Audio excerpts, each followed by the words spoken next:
नमस्कार शेतकरी मित्रांनो, माऊली ॲग्रो या आपल्या यूट्यूब चॅनलवरती आपल्या सर्वांचं स्वागत आहे. शेतकरी मित्रांनो, 2026 या वर्षामध्ये आता राजमा मळणीसाठी सुरुवात झालेली. तर मग कशा पद्धतीने एकरी उत्पादन निघतंय, कोणत्या व्हरायटीला किती प्रमाणामध्ये उत्पादन आहे, आपण मळणी करते वेळेस किंवा राजमा काढणी करते वेळेस आपण कोणत्या चुका नाही केल्या पाहिजेत, कोणत्या गोष्टीकडे आपण लक्ष दिलं पाहिजे की जेणेकरून आपल्याला बाजारभाव हा चांगल्या पद्धतीने लागू शकतो, याविषयी आपण सविस्तर माहिती आज या व्हिडिओमध्ये पाहणार आहोत. त्यामुळे व्हिडिओ हा आपला शेवटपर्यंत नक्की पहा आणि चॅनलवर जर आपण नवीन असाल तर चॅनलला आपल्या सबस्क्राईब नक्की करा. शेतकरी मित्रांनो, जो आता आपण राजमा मळणीचा प्लॉट बघत असाल किंवा राजमा मळणी चालू आहे जी बघत असाल, ही व्हरायटीचा जर विचार केला आपण तर ही व्हरायटी वरून या व्हरायटीचा राजमा आहे. या व्हरायटीला सर्वाधिक उत्पादन निघणारं हे वाण आहे. साधारणपणे मी प्रत्येक व्हिडिओमध्ये सांगत असतो 8 ते 9 क्विंटलपर्यंत एकरी उत्पादन हे निघत असते. तर त्याच प्रमाणामध्ये मी म्हणल्याप्रमाणे साधारणपणे आपल्याला एकरी उत्पादन हे 8 क्विंटल 30 किलो या प्रमाणामध्ये आपल्याला वरून या व्हरायटीला उत्पादन निघलेले. परंतु ज्या शेतकऱ्यांचं आपण आता राजमा पीक हे मळलेलं आहे त्या शेतकऱ्याकडून एक चूक झालेली. चूक कोणती तर जी बी बॅग आपण पेरण्यासाठी आणली होती वरून या व्हरायटीची, तर ती बॅग ही मिश्र निघलेली. म्हणजे डायमंड असेल किंवा ब्राझील वाघे असेल आणि वरून असेल, या तिन्ही नमुन्याचे बियाणं ह्यात मिश्र आहे.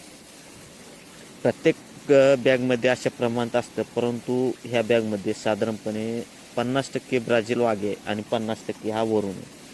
तर मग आता विक्रीसाठी त्याला बाजारभाव कशा पद्धतीने लागेल, तर बाजारभाव याला ब्राझील वाघे असेल तरी पण वरूनच्याच बाजारभावामध्ये जी खरेदी हे व्यापारी करणार. कारण की अशाच पद्धतीने चुका होत असतात शेतकऱ्यांकडून, त्यामुळे अशा पद्धतीचं आपल्याला नुकसान होतं. त्यामुळे बियाणं हे घरच्या घरीच आपण ठेवलं पाहिजे.